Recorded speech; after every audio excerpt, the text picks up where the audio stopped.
buenas tardes a todos. Los saludo con respeto y afecto y aprovecho la oportunidad para darle las gracias al doctor César Miguel González Piña, director de esta Casa de la Cultura Jurídica, por la amable invitación para estar con ustedes en esta tarde. En esta tarde vamos a abordar lo que viene siendo el módulo número 3 de este diplomado, que se titula el Sistema Universal de Protección de los Derechos Humanos. Y bueno, lo vamos a relacionar con la actividad jurisdiccional que realiza la Suprema Corte de Justicia de la Nación. Una pequeña exposición del itinerario que vamos a seguir en el desarrollo de estas dos sesiones, la de hoy y la de mañana. Bueno, les platico, vamos a ver el contexto general a través del cual se crea este Sistema Universal de Protección de Derechos Humanos. Vamos a ver cuáles son los principales órganos, cuáles son sus facultades, cuáles son sus atribuciones. También veremos cuáles son los procedimientos que utilizan estos órganos para dar una revisión sobre el cumplimiento de los diversos instrumentos internacionales en materia de derechos humanos, y fundamentalmente eso por lo que respecta al sistema universal, para que ustedes tengan un panorama amplio, ¿no?, en qué consiste este sistema universal. Este sistema, como su nombre indica, es universal. Habrá que tomar en consideración que también existen otros sistemas de carácter regional, ¿no?, como el sistema interamericano, el sistema europeo, el sistema africano, cada uno con sus propios tratados, normas y procedimientos.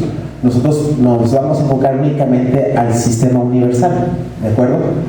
Luego, vamos a desarrollar algunos casos donde ya la Suprema Corte de Justicia de la Nación ha utilizado algunas observaciones de carácter general emitidas por estos órganos del Sistema Universal de Protección de Derechos Humanos. En particular vamos a hacer referencia al caso de el matrimonio igualitario, ¿sí?, relacionado con un amparo en revisión promovido contra la legislación del Estado de Oaxaca, que establecía, o todavía establece, porque los amparos tienen efectos particulares, que el matrimonio solamente tiene lugar entre un hombre y una mujer, prohibiendo el matrimonio entre personas del mismo sexo. Y otro caso relacionado también con el derecho a la salud, ¿sí?, cuál es el alcance de este derecho a la salud, basado también en una observación de carácter general, pero que la Suprema Corte lo tomó como referente a resolver un caso contencioso. Esto es el panorama, el itinerario que vamos a seguir. Y bueno, ya para no distraerlos tanto e ir avanzando, vamos a entrar propiamente en materia. ¿Cuál es el contexto general de este sistema universal de protección de los derechos humanos? Bueno, cabe destacar, que el derecho internacional de los derechos humanos, me parece a mí que es uno de los acontecimientos jurídicos más importantes del siglo XX que se ha tomado la comunidad internacional. Yo creo que debo de poner ejemplo, por favor, todos pongan en silencio sus teléfonos.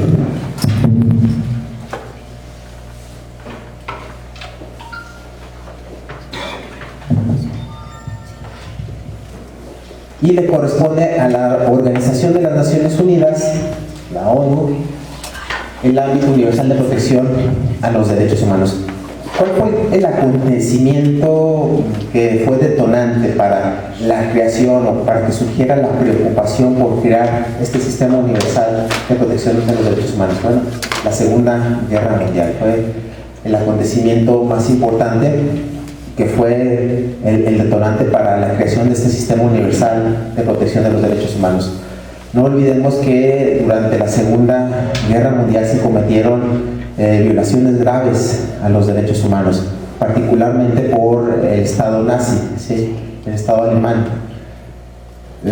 pueden remontarse, pueden ver documentales de todo lo acontecido, y la verdad fue una verdadera tragedia para la humanidad, y conviene recordar por qué sucede esto, y sobre todo vean la importancia de ese acontecimiento que llevó a la comunidad internacional a preocuparse y a establecer este sistema que tuviera un alcance de carácter mundial.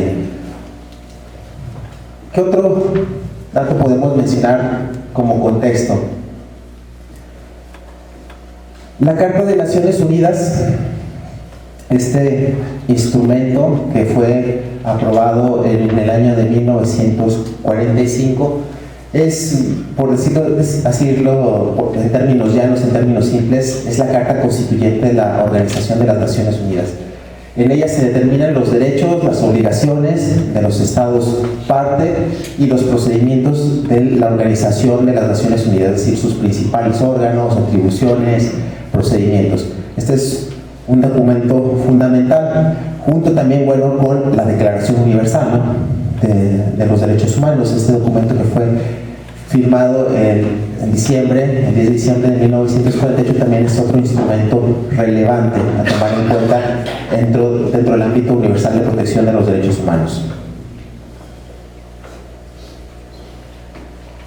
¿Cuáles son los propósitos generales de la Organización de las Naciones Unidas de acuerdo con esta Carta de las Naciones Unidas? El logro de la cooperación internacional en la promoción y protección de los derechos humanos para todos, sin distinción de raza, sin distinción de sexo, idioma o religión.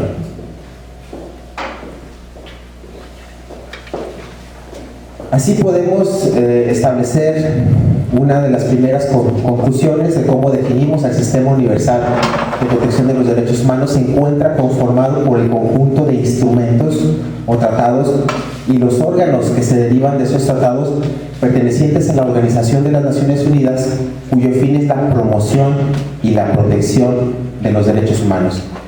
Por tanto, el Sistema Universal de Protección de los Derechos Humanos se encuentra conformado por un sistema de tratados y un sistema de órganos derivados de esos tratados. ¿Cómo podemos definir a los tratados de derechos humanos? Bueno, son los instrumentos adoptados por el derecho internacional de los derechos humanos para dar una base, para dar un sustento jurídico a los derechos humanos. Y bueno, estos tratados son aprobados libremente por cada uno de los estados participantes en pleno ejercicio de su soberanía. A través de ellos adquieren ciertas obligaciones, ¿no? ¿Qué obligaciones adquieren principalmente los estados al ratificar y firmar un tratado internacional? De respetar, no interferir o limitar los derechos humanos. Ese es uno de los primeros compromisos. 2, proteger o impedir que las personas, o que cualquier persona lesione los derechos humanos. Realizar o adoptar medidas y leyes positivas para asegurar el pleno uso, goce y disfrute de los derechos humanos. Y cada uno de los tratados de derechos humanos previene la creación de un comité, ¿sí?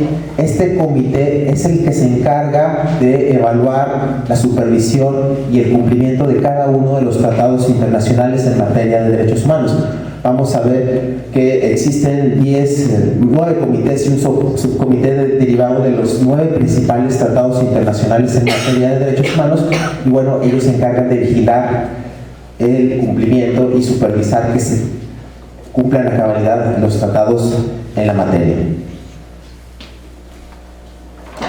Vamos a ver en una tabla que traigo para aquí cuáles son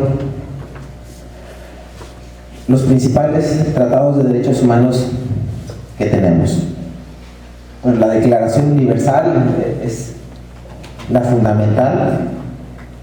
En esta se contienen los criterios de interpretación, contienen los principales derechos humanos. Fundamentalmente en la Declaración Universal hallamos la distinción de 2 grandes grupos o categorías de derechos, los que podemos ubicar como derechos de primera y segunda generación, los derechos civiles, políticos, y los económicos, sociales y culturales. Veamos aquí la tabla de tratados de derechos humanos para visualizarla.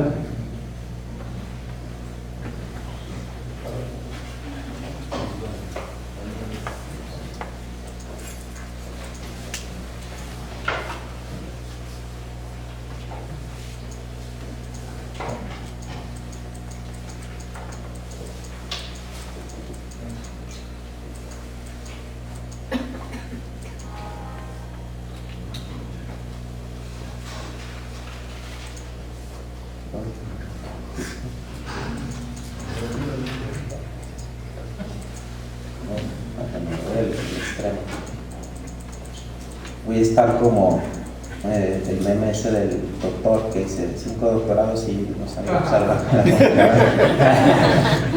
cualquier parecido con la realidad. Bueno, aquí tenemos esta tabla que contiene los principales tratados de derechos humanos y aquí los podemos visualizar cuáles son los estados parte y cuál fue la fecha de su aprobación. Aquí los podemos tener, mencionamos algunos, ¿no? La Declaración Universal, y luego el Pacto Internacional de Derechos Económicos, Políticos y Sociales, el Pacto Internacional de Derechos Civiles y Políticos, la Convención para la Eliminación de todas las formas de discriminación racial. Cada uno de estos tratados, vean cómo la nomenclatura nos va señalando cuál es la materia del tratado, ¿sí? Por lo tanto, no existe dificultad en establecer, a ver, cuál es el contenido, cuál es el alcance de este tratado internacional. Cada uno nos da esa definición, ¿no? Por el propio nombre. Por ejemplo, la Convención para la Erradicación de la Discriminación contra la Mujer, ¿qué tiene por objeto?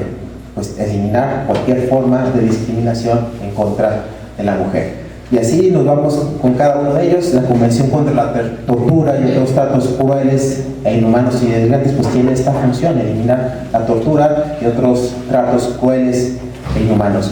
Convención de los Derechos del Niño, pues se ocupa de los derechos del niño y aquí viene con cada uno de los protocolos facultativos, ¿no? Convención para la protección de los trabajadores migrantes y sus familias, Convención de los derechos de las personas con discapacidad, Convención de la protección de todas las personas de las desapariciones forzadas. Este último es el de los más recientes, me parece. Y de cada uno de ellos, como les comenté, se desprende, crean un comité, ¿sí? Comité que lleva el nombre correspondiente del tratado, excepto del Pacto Internacional de Derechos Económicos, Sociales y Culturales.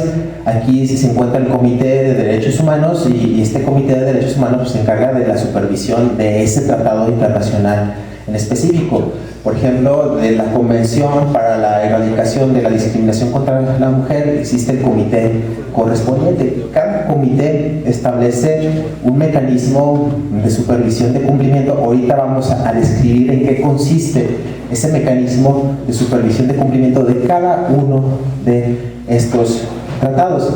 Y bueno, estos son los de alcance global, ¿no?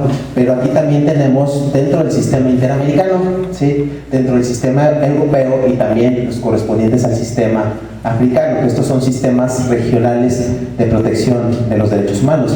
Me parece que aquí, dado el alcance de este diplomado, van a tener un módulo correspondiente para cada uno de estos sistemas, en los cuales les explicarán cuáles son los principales tratados, los órganos y sus atribuciones, ¿no? Aquí ahorita nos vamos a limitar a los correspondientes al sistema universal. Aquí les dejo esta tabla para que ustedes tengan el acceso de estos instrumentos de carácter internacional.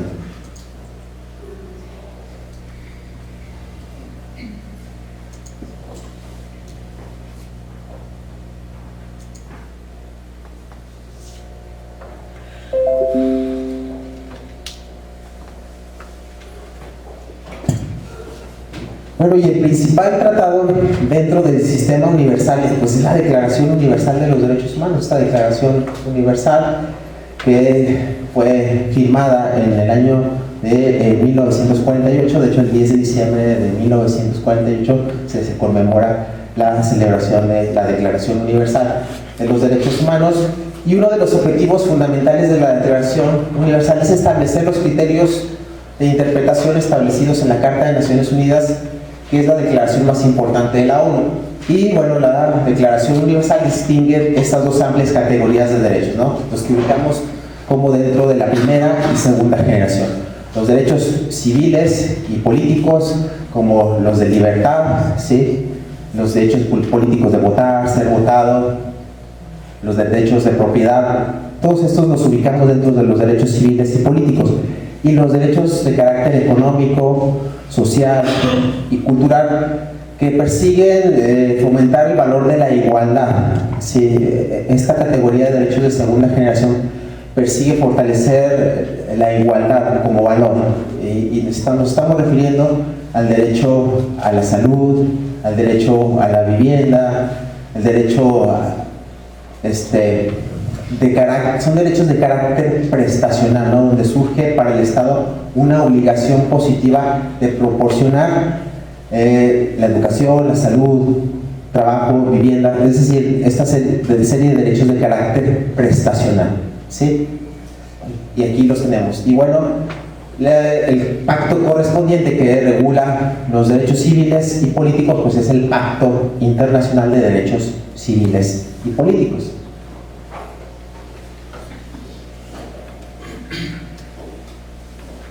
Los órganos relevantes, vámonos a los órganos relevantes. Podemos hacer una clasificación en cuanto a los órganos relevantes. Uno derivado del sistema de la Carta de Naciones Unidas, si así lo queremos llamar, y otro surgido de las convenciones, ¿no? Tenemos órganos relevantes de cada una de las convenciones, de cada uno de los tratados, y tenemos un sistema de órganos derivados de la Carta de Naciones Unidas. ¿De acuerdo? Los órganos de carácter convencional, fundamentalmente los identificamos con los comités, ¿sí? Los comités de expertos independientes creados por los tratados internacionales.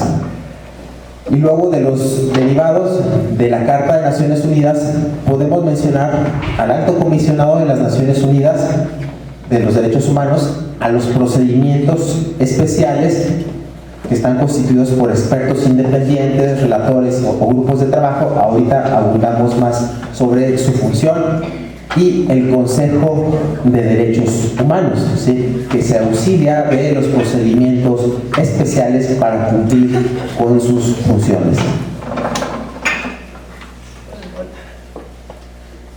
Si bien estos son los principales órganos para llevar a cabo la función de promoción y protección de los derechos humanos, existen otros órganos, ¿sí?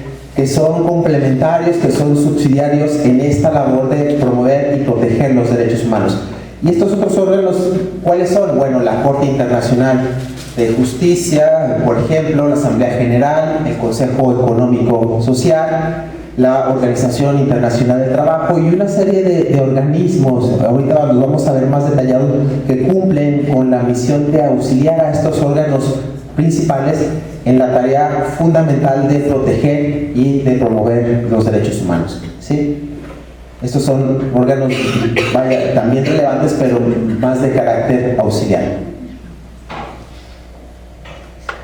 Bueno, estos son los órganos basados en la Carta de Naciones Unidas: el Consejo de Derechos Humanos, un procedimiento que se llama examen periódico universal, que se lleva cada 4 años.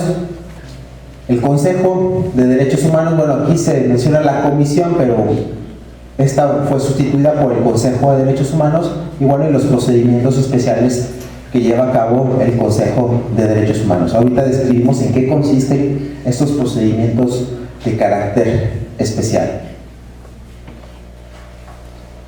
Bueno, estos órganos incluyen a la comisión, ¿verdad? A la antigua Comisión de Derechos Humanos. Esta Comisión de Derechos Humanos fue sustituida el 19 de junio de 2006 por el Consejo de Derechos Humanos. Actualmente el Consejo de Derechos Humanos se encuentra conformado por 47 países pertenecientes a las distintas regiones en que se divide el mundo, y bueno, estos son elegidos por un periodo de 3 años y pueden repetir por otro periodo más, y hasta ahí llega su periodo, ¿sí? Y bueno, el Consejo de Derechos Humanos es un foro que tiene la facultad para prevenir abusos, la desigualdad, la discriminación, y proteger a los más débiles cuando les violenten sus derechos.